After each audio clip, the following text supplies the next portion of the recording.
ابو ہریرہ کہتے ہیں کہ رسول اللہ صلی اللہ علیہ وسلم نے فرمایا، اس شخص کے لیے ذلت ہے، اس شخص کے لیے ذلت ہے، اس شخص کے لیے ذلت ہے۔ لوگوں نے پوچھا کس کے لیے یا رسول اللہ؟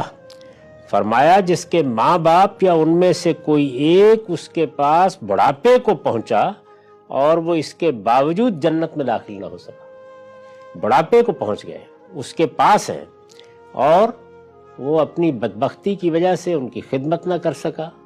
ان کا خیال نہ رکھ سکا، ان کے دکھ درد میں شریک نہ ہو سکا، ان کو کوئی اذیت پہنچی تو اس کا ازالہ کرنے کی کوشش نہ کر سکا،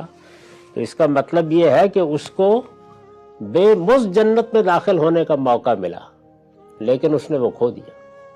وہ جنت میں داخل نہ ہو سکا۔